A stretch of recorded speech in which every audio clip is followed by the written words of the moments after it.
Hello મિત્રો, આજે આપણે નવો ટોપિક એ છે કમ્યુનાલિઝમ એટલે કે કોમવાદ. બરાબર છે. આ ટોપિકને આપણે સમજીએ. હવે કમ્યુનાલિઝમ આ વર્ડ ક્યાંથી આવ્યો આ સૌથી પહેલાં આપણે સમજીએ. તો કમ્યુનાલિઝમ એ વર્ડ આવ્યો છે કમ્યુનિટીમાંથી. કમ્યુનિટી એટલે શું? તો કોમ. બરાબર છે. કોમ અથવા સંપ્રદાય અથવા એને આપણે ધર્મ પણ કહેતા હોઈએ છીએ. બરાબર છે. એટલે કમ્યુનિટી એટલે ધર્મ, સંપ્રદાય અથવા તો કોમ. બરાબર છે. અને કમ્યુનાલિઝમ એટલે કોમવાદ ત્યાંથી આવ્યો. બરાબર છે. હવે કોમવાદ એટલે શું? તો કોમની વચ્ચે લડાઈ થતી હોય પોતાના માટે તો કે પોતાના ધર્મ માટે કે કોઈ આઈડિયાઝ માટે, તો એને જનરલી કહેતા હોઈએ છીએ કમ્યુનાલિઝમ. બરાબર છે. તો હવે આપણે ડેફિનેશનથી આ કમ્યુનાલિઝમ એટલે કોમવાદને સમજીએ. તો કોમવાદ શું છે? તો એગ્રેસિવ પોલિટિકલ આઈડિયોલોજી, એક વિચારધારા છે. આઈડિયોલોજી એટલે શું? તો કે વિચારધારા. દરેક કોઈ આપણે આ વિચારધારા શબ્દ આઈડિયોલોજી બહુ બધી વાર સાંભળ્યો છે. પોલિટિકલ પાર્ટી કે આ તો બીજેપી પાર્ટી છે તો એમની એક હિન્દુત્વની વિચારધારા અથવા રાષ્ટ્રવાદી વિચારધારા છે. કોંગ્રેસ તો એની સેન્ટ્રલી એટલે મધ્યની વિચારધારા છે. અથવા કમ્યુનિસ્ટ પાર્ટી તો એમની એક લેફ્ટવાળી વિચારધારા છે. તો અલગ અલગ પ્રકારની જે રીતે વિચારધારા હોય તો એ રીતે આ કમ્યુનાલિઝમ છે ને એ એક એવી પોલિટિકલ આઈડિયોલોજી છે. પણ કેવી આઈડિયોલોજી, કેવી વિચારધારા છે? તો કે એક એગ્રેસિવ એટલે વધારે શું હોય? એગ્રેશન, જેની અંદર જે ગુસ્સાવાળું કે એને કહેવાય આપણે કટ્ટરતાવાળી વિચારધારા છે. બરાબર છે. Link to religion. અને આ પોલિટિકલ આઈડિયોલોજી છે એ કોની સાથે લિંક છે? તો રિલિજન એટલે ધર્મના સાથે રિલેટેડ. બરાબર છે. આ પોલિટિકલ આઈડિયોલોજી છે પણ એનો લિંકેજ છે ને એ રિલિજન એટલે ધર્મની સાથે છે.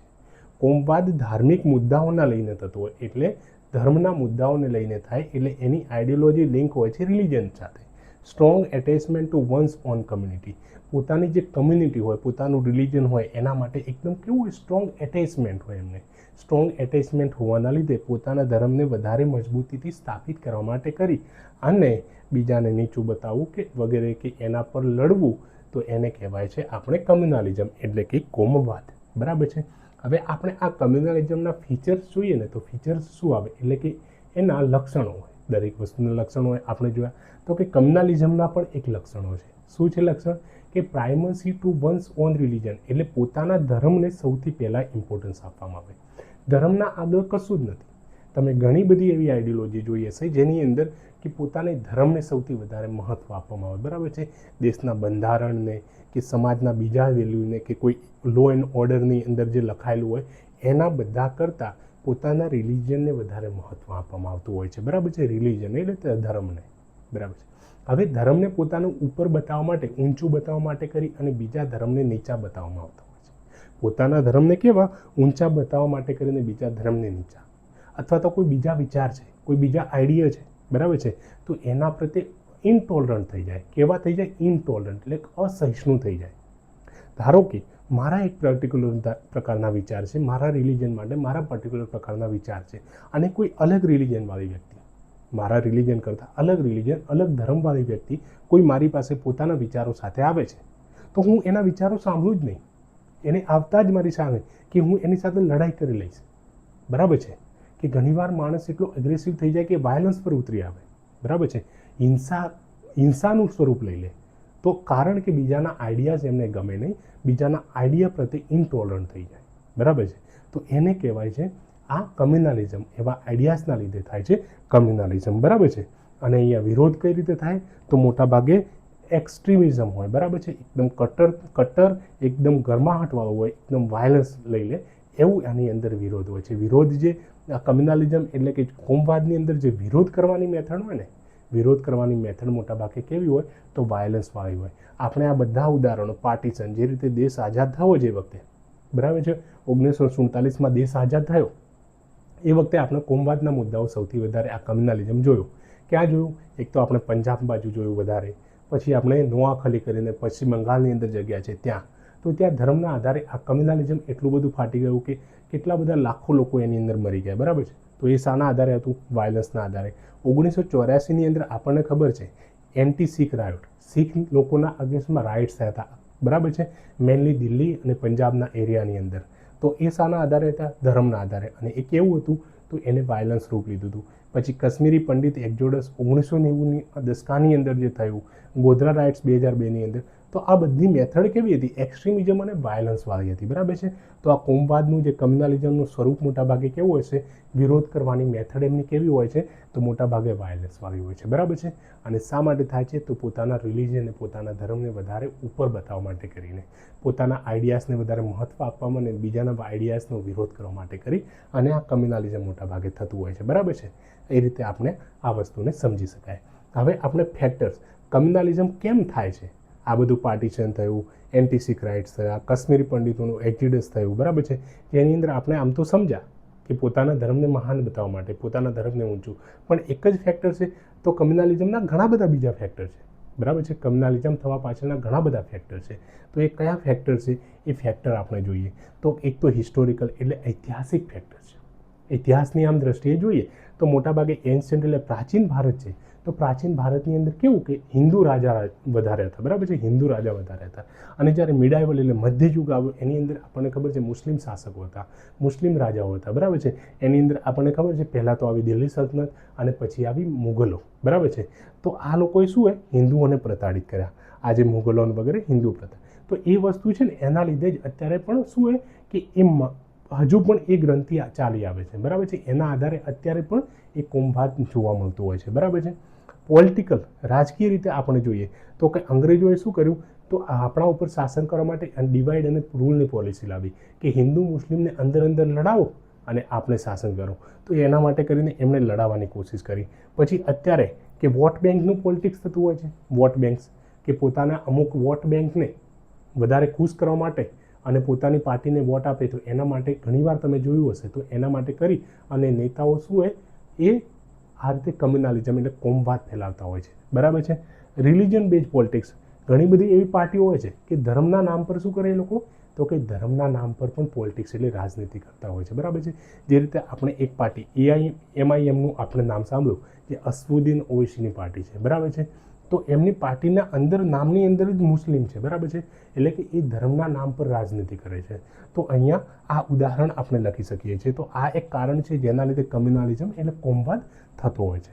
પછી શું? Power struggle. આ રીતે જે divide and rule, vote bank અને એ બધું પાવર સ્ટ્રગલ, અલ્ટિમેટલી પોતાના હાથની અંદર પાવર આવે તો એ પાવર માટે કરી અને આ લોકો શું હોય?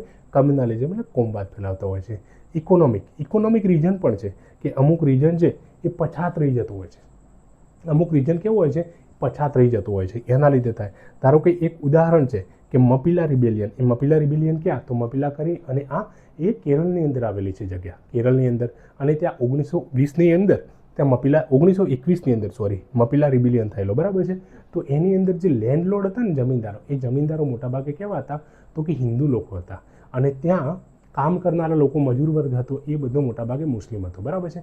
તો આ લેન્ડલોર્ડના અગેન્સ્ટમાં અને એને પછી શું થયું કે ધર્મનું રૂપ લઈ લીધું. બરાબર છે. આની અંદર કદાચ મારી ભૂલ હોઈ શકે એક્ઝેક્ટ કે મપીલા રિબેલિયનની અંદર પણ સમથિંગ એવું જ હતું.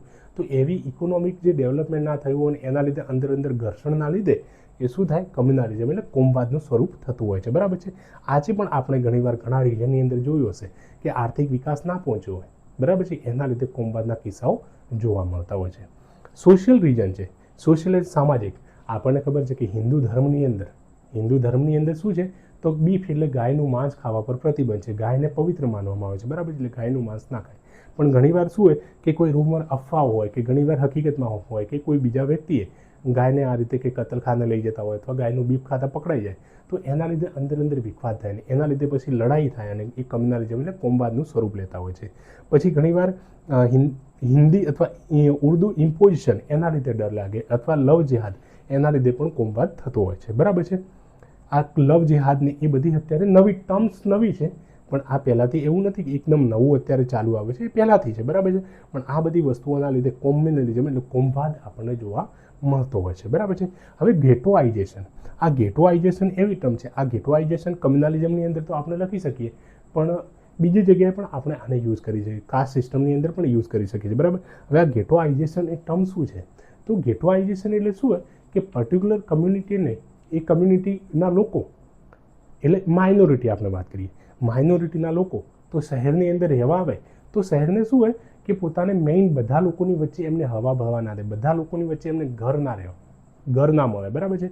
એમને રહેવું હોય તો એમની સોસાયટીઓ અલગ જગ્યા પર હશે. એ બધા લોકોની વચ્ચે ના રહી શકે. એમને ઘર પણ ખરીદવું હોય ને, ધારો કે કોઈ એક મુસ્લિમ છે અને એક સોસાયટી છે જેની અંદર બધા હિન્દુ રહે છે, તો કોઈ મુસ્લિમ વ્યક્તિને ત્યાં ઘર ના મળે તો એ મુસ્લિમને રહેવું હશે તો બીજા એમને મુસ્લિમ એરિયાની અંદર જવું પડશે. એટલે એ કેવું કે concentration of minority community in particular area, તો આને કહેવાય છે ગેટોઆઇઝેશન. અને એના લીધે એમને શું અંદરથી લાગે કે આ દેશના જ વ્યક્તિ છે તો પણ આપણી સાથે આ રીતનો ભેદભાવ થાય છે. અને એ ભેદભાવ ક્યાંક ને ક્યાંક પછી શું એ ફોર્મ લે છે કમ્યુનલિઝમ, એટલે કોમવાદનું સ્વરૂપ લે છે. બરાબર છે. તો આ એક કારણ છે. પછી એડમિનિસ્ટ્રેટિવ ફેલર, એટલે કે જ્યારે તંત્ર ફેલ થઈ જાય. હમણાં જ આપણે જોયું મુર્શિદાબાદ જે પશ્ચિમ બંગાળની અંદર આવેલી જગ્યા છે ત્યાં વાયલન્સ થયું અને ઘણા બધા હિન્દુઓના ઘર જણાવી નાખે ને હિન્દુઓએ ત્યાંથી 400 જેટલા માઇગ્રેન્ટ કરીને બહાર રહેવું પડ્યું. બરાબર છે. કમ્યુનિટી સેન્ટરની અંદર કે વગેરે વગેરે. તો એની અંદર આપણને ખબર છે ક્યાંક ને ક્યાંક તંત્ર ફેલ થયું, એના લીધે આ વાયલન્સ થયું બે કમ્યુનિટીની વચ્ચે. બરાબર છે. એની અંદર ત્યાંના લોકલ MLC હતા, એ MLCએ પણ આને વધારે પેલું આગની અંદર કહેવાય ને કે ઘી હોમવાનું કામ કર્યું. તો એ રીતે આ બધા જ્યારે એડમિનિસ્ટ્રેશન ફેલ થાય ને તો ત્યારે પણ કમ્યુનલિઝમ એટલે કોમવાદ થતો હોય છે. બીજા કારણ શું છે? આઇસોલેશન અને ઇકોનોમિક બેકવર્ડનેસ. જે રીતે આપણે આર્થિક પછાત હોય તો એ તો આપણે કારણ આગળ પણ જોયું. સાયકોલોજીકલ ફેક્ટર, જે રીતે ઘણીવાર ટ્રસ્ટ ડેફિસિટ, વિશ્વાસ ના આવતો હોય. જે માઇનોરિટી એટલે લઘુમતી લોકો છે તેમને લાગે કે જે સરકાર આવી છે એ સરકાર અમારા માટે કામ નથી કરતી અથવા તંત્ર અમારા માટે કામ નથી કરતું.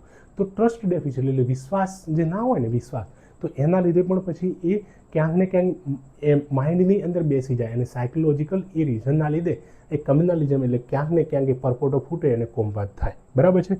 હવે મીડિયા, આપણને ખબર છે મીડિયાની ક્રેડિબિલિટી અત્યારે જે 4th પિલર ઓફ ડેમોક્રેસી, લોકશાહીનું 4થું સ્તંભ છે, પણ એની ક્રેડિબિલિટી ઘટે છે. કેમ? તો એ ઘણા બધા સેન્સેશનલિઝમ ફેલાવે છે. તમે મીડિયાની અંદર વાંચો ને તો એકદમ સનસની ફેલાવી નાખે કે કોઈ હિન્દુ જઈ રહ્યું છે ને એના પર મુસ્લિમ લોકોએ એટેક કરી દીધું, અથવા કોઈ મુસ્લિમ જાય છે એના પર હિન્દુ લોકોએ એટેક કરી દીધું, અથવા તો પેલા એરિયાની અંદર આનું આ કત્લે કરી દીધું, અથવા તો આ કત્લે. તો એ રિલિજનના નામ પર શું એને એ સેન્સેશનલિઝમ ફેલાવવામાં આવતું હોય છે મીડિયા દ્વારા. ફેક ન્યૂઝ ઘણીવાર ફેલાવવામાં આવે, એના લીધે પણ શું કમ્યુનલિઝમ એટલે કોમવાદ થતો હોય છે. બરાબર છે. આપણને ખબર છે આ વખતે સોશિયલ મીડિયાની અંદર એક ફેક ન્યૂઝ ફેલાયા અને એના લીધે યુપીની અંદર રામનવમીના દિવસે એ શોભાયાત્રાની અંદર એના લીધે પથ્થરમારો થયો અને એના લીધે વાયલન્સ થયું અને કોમવાદ એને સ્વરૂપ લીધું. બરાબર છે. એટલે આ બધા ફેક્ટર્સ છે જેના લીધે મોટાભાગે કમ્યુનલિઝમ એટલે કોમવાદ થતું હોય છે. હવે આ કોમવાદ થાય એટલે આપણને ખબર છે કે એની અસરો કંઈક ને કંઈક થવાની. તો અસરો શું થાય? તો કે એક તો વોટ ઓન કમ્યુનલ બેસિસ, એટલે ધર્મના નામ પર વોટ થવા લાગે. બરાબર છે. હવે ધારો કે એવું હોય કે જે અમને મોટાભાગે શું આપણે આગળ પણ જોયું કે વોટ બેઝ પોલિટિક્સ અથવા રિલિજન બેઝ પોલિટિક્સ કરે. ધારો કે હવે મારું પર્ટિક્યુલર રિલિજન છે, મારો પર્ટિક્યુલર ધર્મ છે અને હું નેતાજી તરીકે ઊભો થયો છું કોઈ ઇલેક્શનની અંદર અને હું આમ એ ઉશ્કેરણીપૂર્વક મારા પોતાના ધર્મના લોકોને હું ઉશ્કેરણીપૂર્વક એમની સાથે સંવાદ કરું છું ને એમને કહું છું કે સામેવાળા બરાબર નથી, આપણા માટે નથી, એ લોકો આપણા માટે સાંભળવા નથી, આ બધા એક થઈ જાઓ. બરાબર છે. તો શું એ લોકો એક થવાનો પ્રયાસ કરશે અને એ પછી વોટ શાના આધારે થશે? તો રિલિજનના નામ પર, કમ્યુનિટીના લાઇન પર એ વોટ થશે ને એની લીધે શું નેશનલ ઇન્ટરેસ્ટ એટલે દેશનો જે ઇન્ટરેસ્ટ હશે ને મેન, એ તો સાઇડ લાઇન થઈ જાય, એ નેગ્લેક્ટ થઈ જશે. બરાબર છે. પછી કોન્સ્ટિટ્યુશનલ વેલ્યુને અસર કરે આના લીધે. આપણું ખબર છે આપણું બંધારણના કેટલાક વેલ્યુ છે કે આપણે સેક્યુલરિઝમ એટલે ભારત કેવો છે? ધર્મનિરપેક્ષ રાષ્ટ્ર છે. બધા ધર્મ કેવા છે? ઇક્વલ છે. એના માટે કોઈ હિન્દુ હોય, મુસ્લિમ હોય, શીખ હોય, ઈસાઈ હોય, દરેક રિલિજન પણ એ સેક્યુલરિઝમને અસર કરે છે. ભારતની અંદર આપણે ખબર છે રિલિજન એ આપણો યુનિટી ઇન ડાયવર્સિટી વાળો કન્ટ્રી છે. બરાબર છે. આટલી બધી વિવિધતા છે છતાં પણ આપણે યુનિટીથી રહીએ છીએ, એકતાથી રહીએ છીએ. એનું કારણ શું છે? તો કે આપણી અંદર ટોલરન્સ છે, સહિષ્ણુતાવાળું છે. બરાબર છે.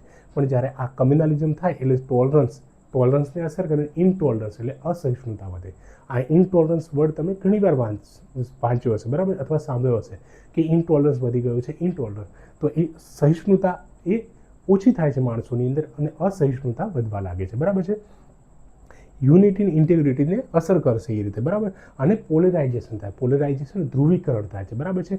કે હિન્દુ એક બાજુ, મુસ્લિમ એક બાજુ, શીખ એક બાજુ. બરાબર છે. એ રીતે તો ધ્રુવીકરણ અલગ અલગ ફાંટા પડવા લાગે. પહેલાં જે બ્રધરહુડ ભાઈચારાથી બધા સાથે મળીને રહેતા હતા અને સાથે મળીને તહેવારો ઉત્સવો બધા ઉજવતા હતા, પણ હવે એ સાથે મળીને નહીં ઉજવે. બરાબર છે. ધારો કે હિન્દુ છે એ ઈદ પર મુસ્લિમને એ વિશ નહીં કરે, અથવા તો મુસ્લિમ છે દિવાળીના વખતે હિન્દુને વિશ નહીં કરે. કેમ કે પોલરાઇઝેશન થઈ ગયો છે, એકબીજાને શંકાની દ્રષ્ટિથી જોવે છે, બરાબર છે. અને એ રીતે આ ભારતની જે યુનિટી અને ઇન્ટિગ્રિટી છે એને અસર કરે છે, બરાબર છે.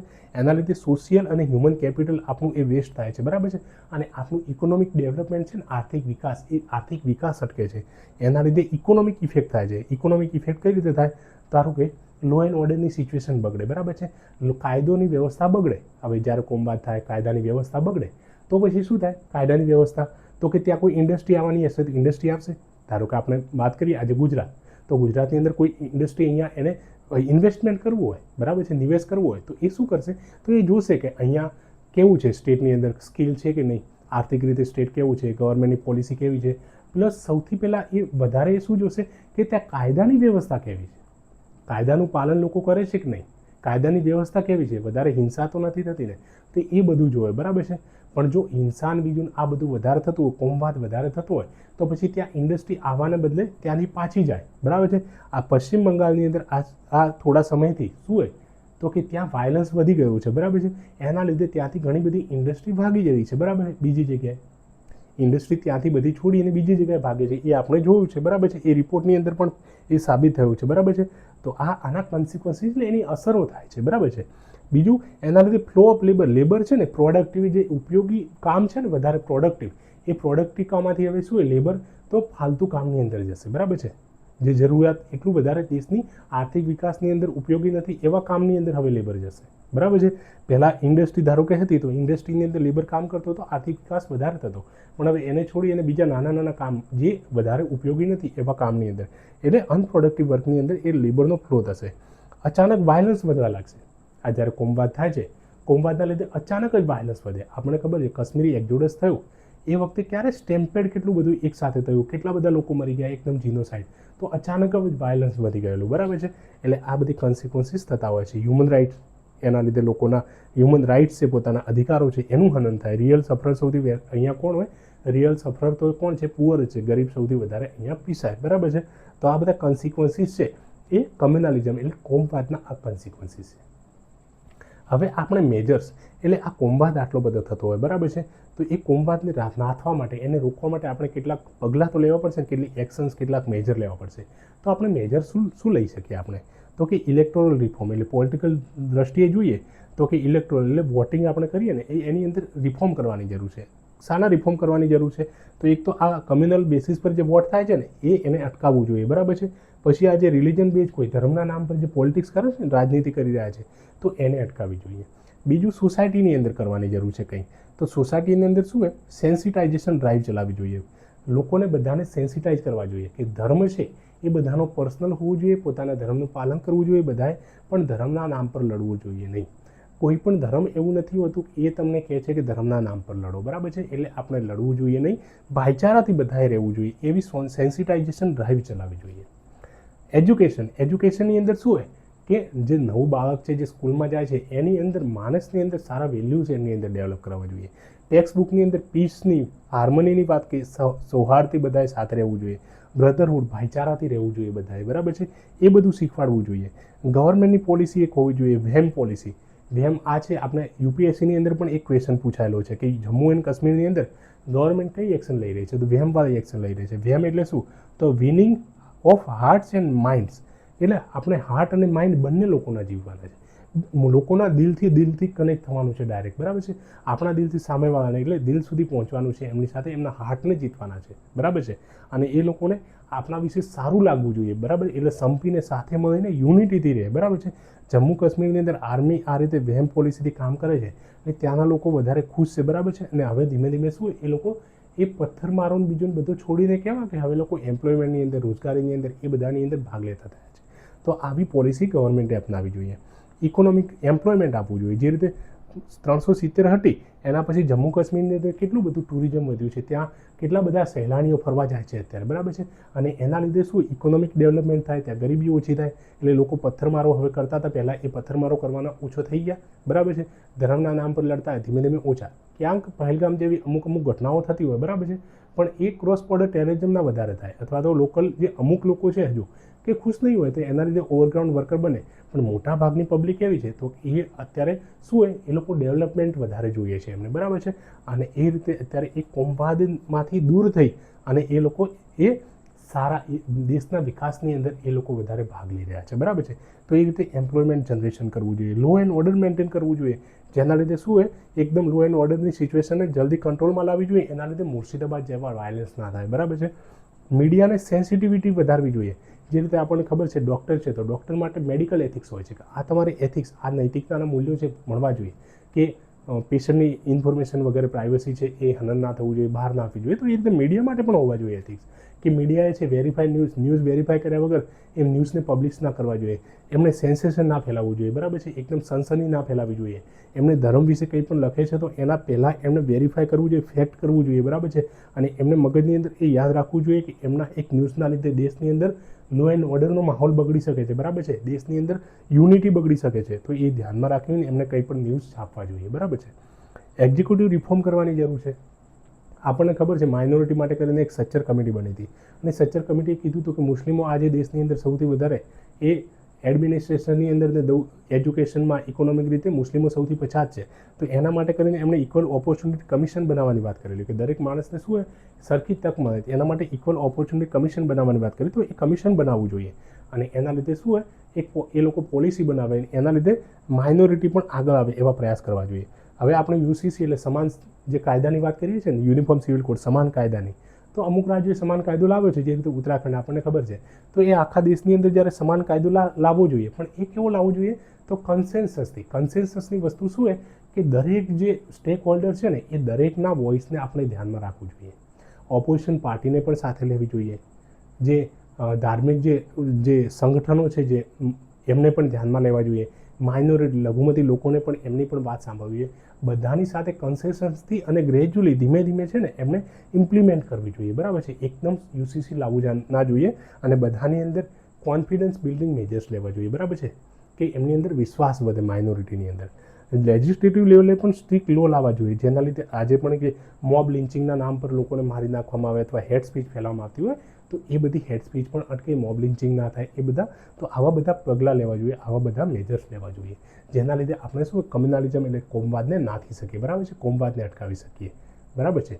તો આ રીતે એક સારા પગલાં લેવા જોઈએ. અને આ જે વસ્તુ છે આપણે આ કમ્યુનાલિઝમનો, કોમવાદનો મુદ્દો જે આ બહુ ઇમ્પોર્ટન્ટ છે, બરાબર છે. એમાંથી ક્વેશ્ચન મોટાભાગે આવે છે આપણા સિલેબસની અંદર છે, ઇન્ડિયન સોસાયટીની અંદર, બરાબર છે. એટલે આ બધા પોઈન્ટ છે એ તમારે યાદ કરી લેવા અને આમાંથી ક્વેશ્ચન પૂછાય તો તમારે આમાં માર્ક્સ ના જવા જોઈએ, બરાબર છે. આવા ઉદાહરણોની સાથે અને જે વેસ્ટ બેંગાલનું અહીંયા આપ્યું અથવા લવ જેહાદનું આપ્યું કે એમઆઈએમનું આપ્યું તો કે મીડિયા એથિક્સની વાત કરી, બરાબર છે. તો દરેક આવા એક્ઝામ્પલ લખવા જોઈએ અને સારા પોઈન્ટ્સથી લખવા જોઈએ, સારી ટર્મિનોલોજીનો યુઝ કરવો જોઈએ, બરાબર છે. અને એ રીતે આપણને સારા માર્ક્સ મળે અને આ રીતે આપણે જીપીએસસી યુપીએસસીની એક્ઝામ પાસ કરી શકીએ, બરાબર છે. Thank you.